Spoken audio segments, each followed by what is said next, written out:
Hello, hello. Welcome to Walter's Rear Window, a podcast hosted by yours truly, Maya and Claire.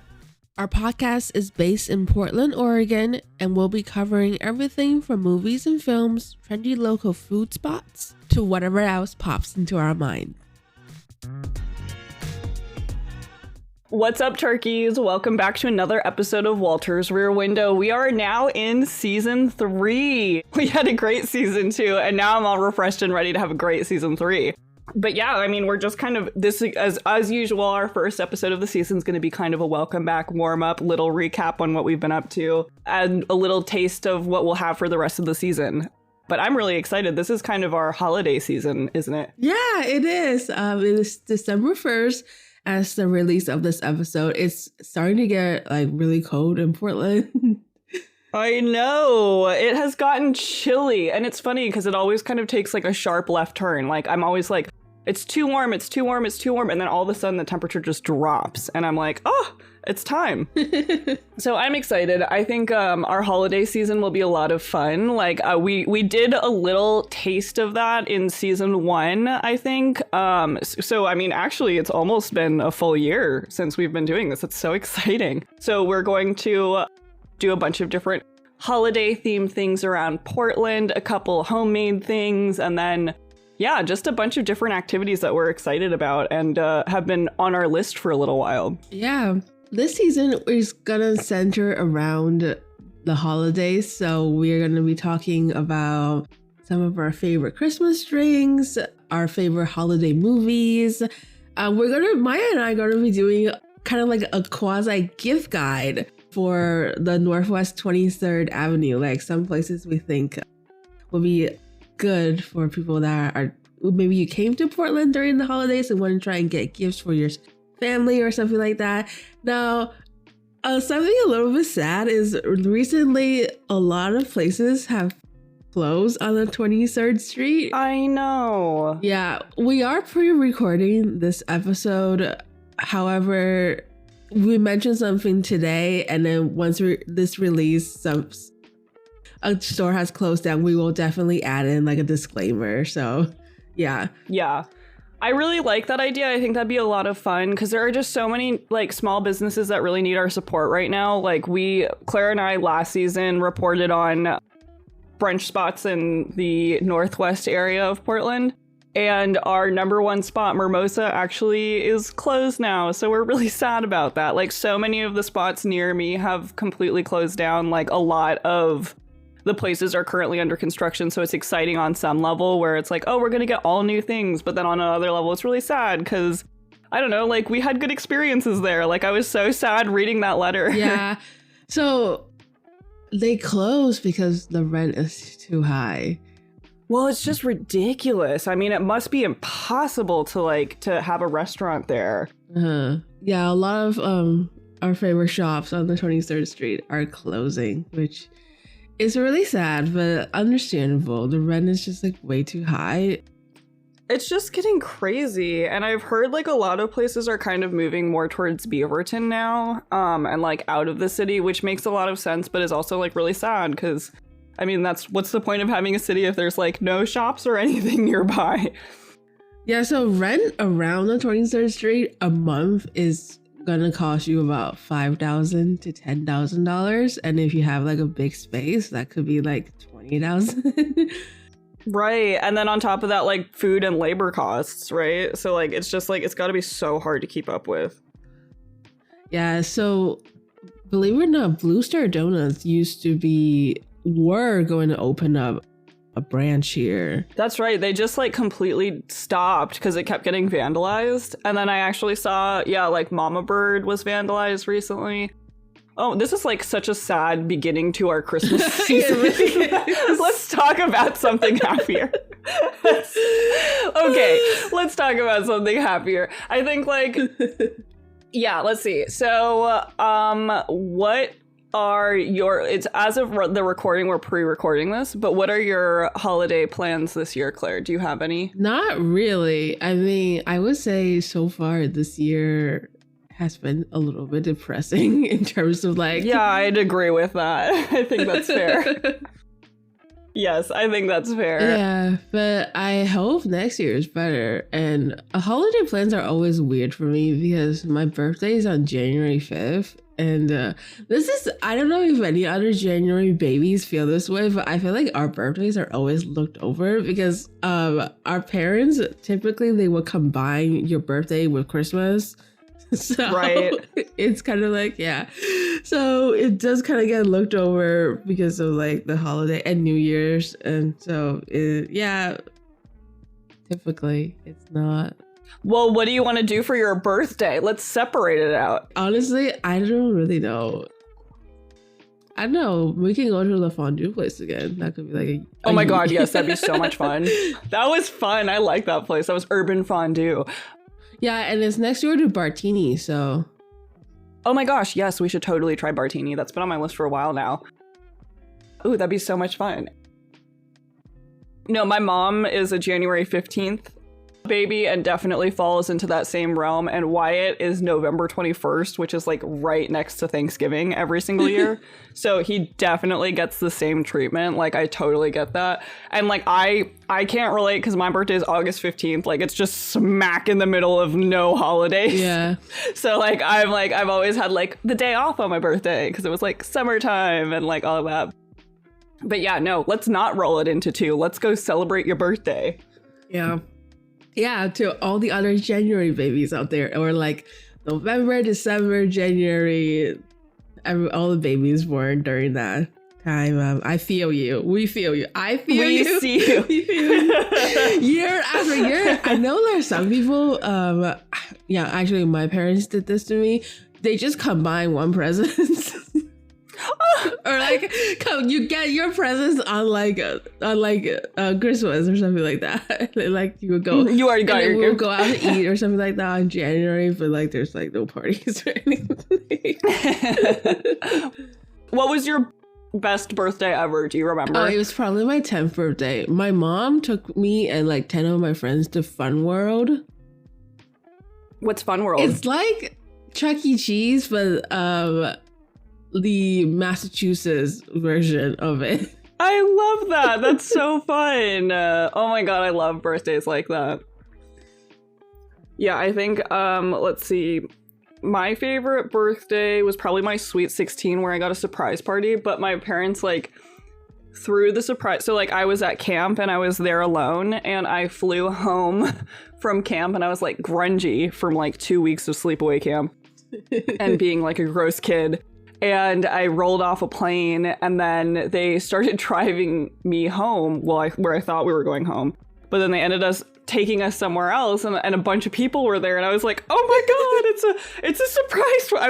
I was genuinely so shocked, but I was like so embarrassed at the same time because I was like so gross. I was like, I really need to shower and then and then we can party. Like I really need to go in and shower early, but I'll be back. Yeah. That was my best birthday, I think. But yeah, no, I think like it's funny, like the magic of birthdays as you get older is so much more difficult. Like it's a very interesting, like you really have to want to have a great birthday. No, in general, I don't like my birthday. Me either. Like it makes me so like I hate celebrating my birthday. Like I'll go and do something low key, but like I don't like the attention. Like it stresses me out, you know? And then also like, I don't know.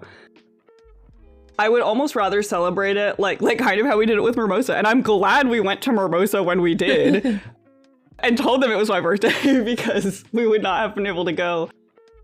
But yeah, like I kind of like something more low key. Like the idea of a birthday party stresses me out. I don't know why. I'm more into like for like stuff that's like about me, like one-on-one or like chilling as opposed to like party. But like for like Halloween or like something like that, then I'm more into like the party, you know? Yeah. It's case by case. Yeah, I feel the same way as you. I don't really like the attention that much. Yeah, it just stresses me out and it makes me feel like I have to like make sure everyone's having a great time, you know?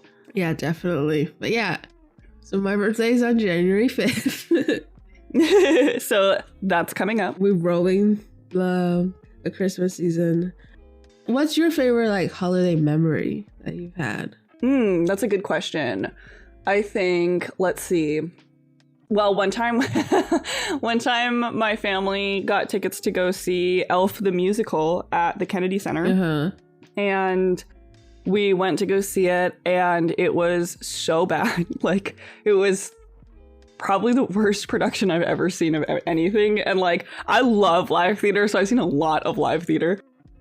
And I was really trying to stay positive about it, but it's really hard. Like, in my opinion, if there is a movie where a character is made by the actor or actress playing that character, then you can't like reproduce it in a way. Because like Elf, the movie with Will Ferrell, like Will Ferrell originated that role and created that character so specifically that like nobody else can really like recreate it in the same way. It just feels like a caricature or like an imitation, you know? Yeah. And so like it really felt like that the entire time we were watching it.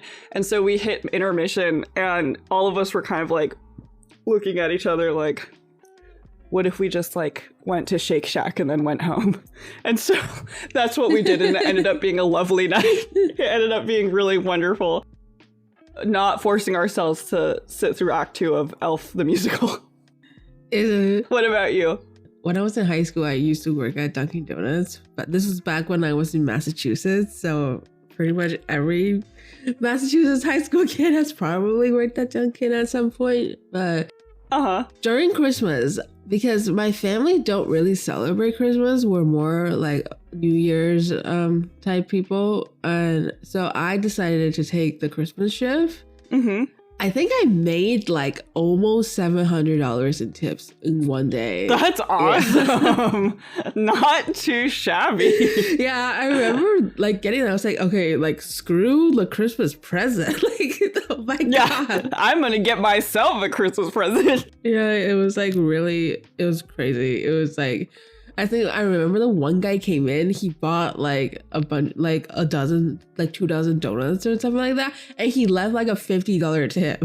It's like, that's awesome. Oh my God. Okay. It was all in cash too. Like, which you don't see that anymore. Like nobody tips in cash anymore, really. Yeah. No, I mean like, it's funny because like my family has never been like a Christmas Day specifically has to be special. Like it's very, because we like to travel a lot, like, so there have been so many Christmases where I have spent Christmas Day either on an airplane or in the airport. And, like, that is baffling to a lot of people. Like, a lot of people are like, what? Like, how can you, like, spend Christmas Day in the airport? I'm, like, sitting there, I'm like, well, I mean, like, we're in the airport because we're, like, traveling for Christmas. So, like, the celebration was, like, being somewhere else, you know? So, like, yeah, like, the day specifically really isn't, like, this needs to be special kind of thing for me. It's just like that, like we have to do something exciting, you know, we have to just do something to make it feel different. Yeah. But like the day specifically doesn't really matter, you know. Do you guys go to church on Christmas? No, like that's funny. Like I grew up, I mean, you went to Catholic school, right? Yeah, I did. I went to Catholic school for 15 years. And probably like 13 years. But we were always like just enough religion to like get us into the school, essentially. Because like my parents sent me to Catholic school in Los Angeles because like when I went to public school in Los Angeles, got pretty aggressively bullied. And so we tried Catholic school and it was a smaller environment that was more like regulated. So, like, it wasn't really about, like, the religious aspect of everything. It was much more, like, the quality of education and size of school, all of those factors. And so, like, it was never, like, oh, we love being Catholic, so, like, let's go do this. It was more like, okay, if we can get into this school, we have to go to church to do this, you know? Okay. So we would always, like, go to church like 5 times a year, like just to be like FaceTime, I'm at the church right now, I'm like make sure we see everybody, you know. And like if there was like like a requirement for certain things, like in Catholicism when you're a certain age, like you have your first communion, and in order to actually like receive your first communion you have to do a certain amount of hours in church. So like we had to meet those quotas before we like hit that age. So we were like required to, but we literally only went when we were literally required to. Like when it meant like you're gonna get kicked out of the school if you don't go. Okay. It was never like we love church, like let's go to church. You know, we were not religious people. Yeah. Yeah. Yeah. I have been to midnight mass though on Christmas Eve. I have done it before, but it was never like we need to go to midnight mass. Although like it definitely could have been, because like my great uncle was a priest. So like, and like my mom's side of the family is all very Irish Catholic, but like our family was kind of just chill about it. Like my parents were kind of like, you get to kind of like choose what you believe on your own. We're not gonna like force you to do anything. Yeah. What about you? Well, so my family, we're Buddhists. Mm-hmm. So we don't really start celebrating till February when Chinese New Year comes. Oh, cool. Uh-huh. But during Christmas time, we will always do something just because it's kind of like a national holiday in that sense. Yeah. Yeah. I remember one year, so in Japan, Christmas is actually a Valentine's Day holiday for them. Yeah, it's like it's for couples, or yeah, it's an event for. Oh my gosh, I didn't know that. And they have a tradition where you would get fried chicken. KFC really did like an amazing job marketing this, because it's now like basically required if you're in Japan during the Christmas time. You need to get a bucket of KFC. I love that. I love that. That's so funny. Yeah, you get a bucket of KFC and you get a strawberry shortcake that has like Christmas decorations on it, and it's oh my god, we should celebrate Japanese Christmas. That would be so fun. Oh, we could like live stream. No, you and Wyatt need to celebrate. Oh my god, it's yes, a couple's holiday. Yeah, okay, fair. You and Snuggle can do it, and me and Wyatt will do it, and then we'll send videos.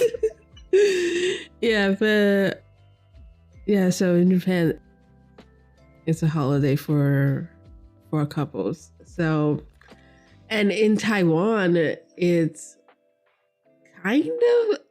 more of like a school holiday function thing, because we would do during like the holiday times, I remember my school would do like world holidays, like what the rest of the world is like doing during the holidays. Yeah, like International Day, more like. Yeah, like International Day. And so we would learn about like Christian holidays and like Catholic holidays. And I remember our school did have like a Christmas tree, so that was fun. And then we would make like, every class would make like handmade ornaments, and we would like put them up. Oh my god, that is so cute. Wait, we never did. I'm Catholic and we never did anything like that. We always just had to pray. I think it's because the school I was in, I went to like a very private Buddhist school when I was growing up, and the school were really into humanitarian work, and they did a lot of humanitarian work around the world.